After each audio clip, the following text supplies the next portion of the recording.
Ok, bonjour à vous. La vidéo aujourd'hui, c'est par rapport à l'affirmation des musulmans qui disent en fait que la Bible a été corrompue.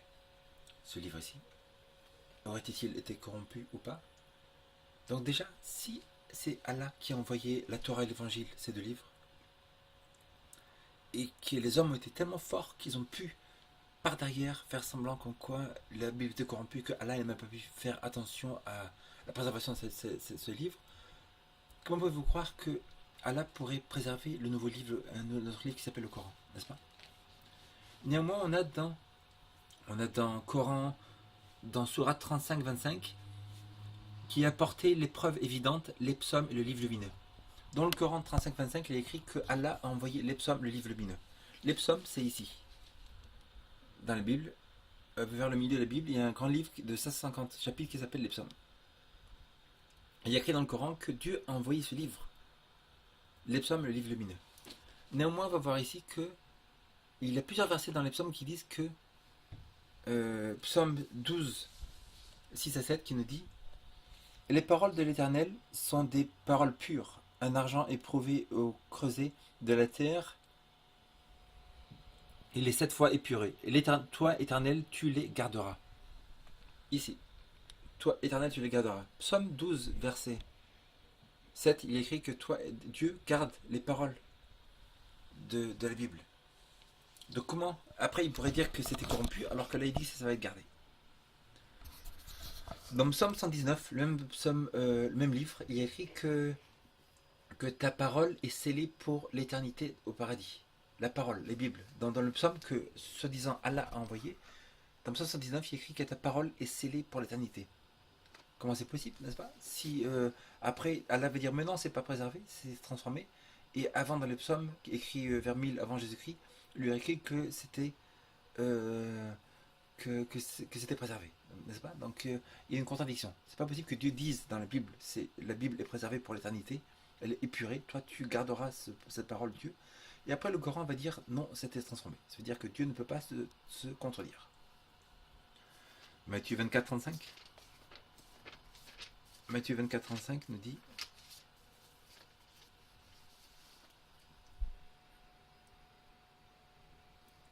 le ciel et la terre passeront, mais tes paroles ne passeront pas.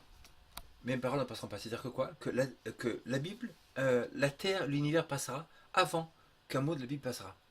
Donc, après, on a encore aussi 1 Pierre 1,25. 1 Pierre, chapitre 1, verset quoi? Verset 25. 1 Pierre 1,25 qui nous dit: mais la parole du Seigneur demeure éternellement. 1 Pierre 1,25 écrit que la parole du Seigneur, la Bible, demeure pour l'éternité. Elle ne peut pas être transformée ni changée. Donc comment Mohammed peut dire que la Bible a été corrompue si en fait c'est lui qui a envoyé les psaumes, le livre lumineux? Et dans les psaumes, il y a plusieurs versets qui disent que ta parole est gardée, ta parole est scellée, on ne peut pas la toucher, tu la garderas, tu la préserveras pour l'éternité. C'est pas possible, n'est-ce pas? De plus, en 6 ans après Jésus-Christ, Mohammed il dit la Bible est corrompue. Mais si on revient 300 ans avant Jésus-Christ, donc 900 ans avant Mohammed, on a les rouleaux de la mer morte. À Qumran, un musulman Mohammed, il a trouvé les rouleaux de la mer morte et toute la Bible comme on a aujourd'hui, exactement comme on a, préservée, à part le livre d'Esther qui est 3 pages seulement. Tous les livres, mot par mot, exactement comme on a aujourd'hui, en 2014. Donc comment Mohammed en 600 dit la Bible est corrompue, alors qu'on a trouvé les rouleaux de la mer morte, et pas seulement ça, il y a 1100 manuscrits partout dans la terre qui prouvent que la Bible est préservée exactement pareil comme elle était au début. Au 1er siècle, il y a beaucoup d'écrivains qui ont écrit, les premiers chrétiens, Justin Martyr, tout ça. Ils citent beaucoup de versets dans la Bible.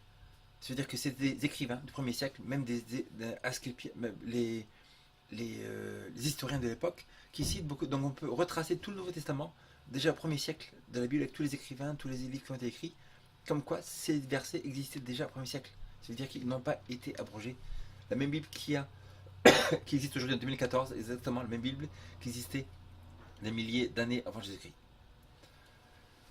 Après, s'il y a une accusation comme quoi la Bible serait transformée, donc il faut dire qui c'est qui a fait ça, quel est le nom, quel jour, quel verset a été transformé. N'est-ce pas? Parce que dans le Coran, il est écrit que aux musulmans, vous ne tenez sur rien tant que vous ne vous conformez pas à la Torah et l'évangile. Ça veut dire qu'en 2014, Allah il dit à tous les musulmans de la terre donc il faut se conformer à la Bible et à la Torah et l'évangile. Néanmoins, comment pouvez-vous vous conformer à la Torah et l'évangile si la Bible a été corrompue, transformée? Allah ne peut pas dire en 2014 de vous, musulmans, vous conformer à la Bible si la Bible était corrompue, n'est-ce pas? C'est n'importe quoi. Il y a un autre verset qui dit que vous, musulmans, vous ne tenez sur rien tant que vous ne conformez pas à la Torah et à l'Évangile. Il y a écrit que ceux qui ne jugent pas, des musulmans, ceux qui ne jugent pas d'après ce que Allah a envoyé, les voilà les vrais mécréants. Donc comment en 2014, Allah peut vous dire à vous, musulmans, de toute la terre, des milliards de musulmans, donc quoi vous devez juger d'après ce qu'Allah a déjà envoyé, la Torah et l'Évangile. Mais si ces livres sont corrompus, n'est-ce pas? Comment pouvez-vous juger d'après ces livres? Ça prouve qu'il y a une grande contradiction dans le Coran. Allah ne peut pas vous dire de juger et de vous conformer à la Bible si la Bible est corrompue, n'est-ce pas? C'est une contradiction. C'est une contradiction. Il y a un autre verset dans le Coran qui dit que si vous trouvez maintes contradictions dans le Coran, ce livre ne vient pas d'Allah. On vient de voir des contradictions. Le Coran ne vient pas d'Allah.